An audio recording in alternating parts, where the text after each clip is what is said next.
Pada pertengahan 2021, kasus pemidanaan akibat pasal karet Undang-Undang Informasi dan Transaksi Elektronik atau ITE kembali terjadi. Kali ini Saiful Mahdi yang merupakan dosen Fakultas MIPA Unsyah Aceh divonis 3 bulan penjara dan denda 10 juta rupiah setelah ia dilaporkan ke polisi karena mengkritik hasil tes CPNS dosen teknik Unsyah. Ia dikenakan pasal pencemaran nama baik yang tertera dalam pasal 27 ayat 3 Undang-Undang ITE. Apa yang terjadi pada Saiful Mahdi menambah panjang deretan kriminalisasi akibat Undang-Undang ITE. Mahdi menjadi orang kedua yang akhirnya menerima amnesti dari Presiden Joko Widodo setelah kasus Baik Nuril pada 2019 lalu. Bersyukur dan terima kasih pada Presiden Jokowi, pada Menko Polhukam, Prof. Mahfud MD, dan jajarannya, Menkominfo, dan tentu saja teman-teman akademisi di seluruh Indonesia dan mancanegara yang telah ikut mendukung amnesti kami. Institute for Criminal Justice Reform (ICJR) mencatat, sejak tahun 2016 hingga 2020 telah ditemukan 768 perkara pidana akibat Undang-Undang ITE. 96,8% diantaranya divonis bersalah. Begitupun dengan data yang dikutip dari laman Southeast Asia Freedom of Expression Network (SafeNet), mencatat adanya 82 masyarakat terjerat Undang-Undang ITE. Direktur Eksekutif ICJR Erasmus Napitupulu menilai 2 tahun kepemimpinan Jokowi Maruf Amin sedang menghadapi tantangan besar, yakni overcapacity lembaga pemasyarakatan di sejumlah daerah dan indeks demokrasi terendah dalam 14 tahun terakhir. Salah satu yang menyebabkan hal tersebut adalah maraknya pemidanaan dan pemenjaraan akibat ketidakpastian penegakan hukum dalam UU ITE, walaupun telah terbit pedoman implementasi SKB 3 Menteri. Meski diapresiasi, amnesti yang diberikan Presiden Joko Widodo kepada 2 kasus sebelumnya menandakan bahwa sistem peradilan pidana gagal dalam melindungi masyarakat dari karetnya UU ITE. Adalah 2 kasus terakhir ini, Ibu Baik Nuril dan Pak Saiful Mahdi, dua-duanya adalah kejahatan, ya sebenarnya kejahatan biasa, yang kemudian dua-duanya dijatuhkan dengan Undang-Undang ITE. Apa yang mau saya bilang? Yang mau saya bilang adalah Pak Jokowi selama kepemimpinannya memberikan 2 amnesti yang itu sangat spesial untuk kasus-kasus yang mohon maaf sebetulnya dari awal harusnya tidak terjadi. Tidak ada kepentingan negara untuk memberikan kasus itu. Kalau di kasus-kasus amnesti yang biasanya negara punya kepentingan karena biasanya berhubungan dengan rezim, Mas. Kejahatan biasa yang awalnya harusnya tidak perlu presiden turun tangan.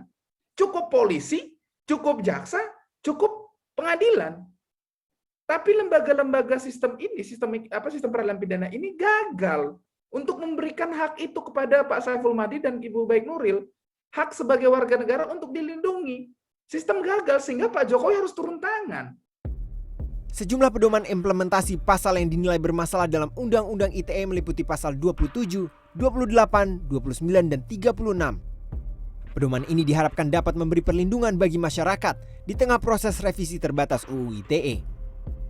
Ketua Tim Kajian UU ITE dari Kemenko Polhukam Sugeng Purnomo menyebutkan, pemerintah telah mengirimkan draft naskah RUU perubahan UU ITE ke Kemenkumham dan siap untuk membahasnya setelah resmi masuk dalam prolegnas DPR 2021.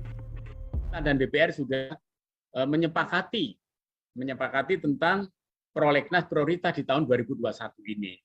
Nah, informasi yang saya dapatkan dari teman-teman Kumham, dari 3 ini yang sudah disetujui untuk saat ini menjadi prolegnas prioritas 2021 di perubahannya itu adalah RUU yang terkait dengan perubahan Undang-Undang ITE. Anggota Komisi 1 DPR fraksi Demokrat Rizky Natakusuma menyatakan, pembahasan terakhir dengan pemerintah terkait dengan UU ITE adalah ketika Kominfo memaparkan pedoman SKB 3 Menteri tersebut.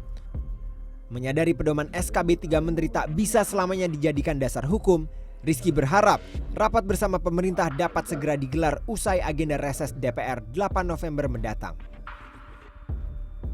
Kalau kelamaan artinya pemerintah bisa ngejilat ludah sendiri. Kalau misalnya ini dibiarkan terlalu lama karena janjinya adalah SKB atau surat keputusan bersama ini digunakan sebagai pedoman.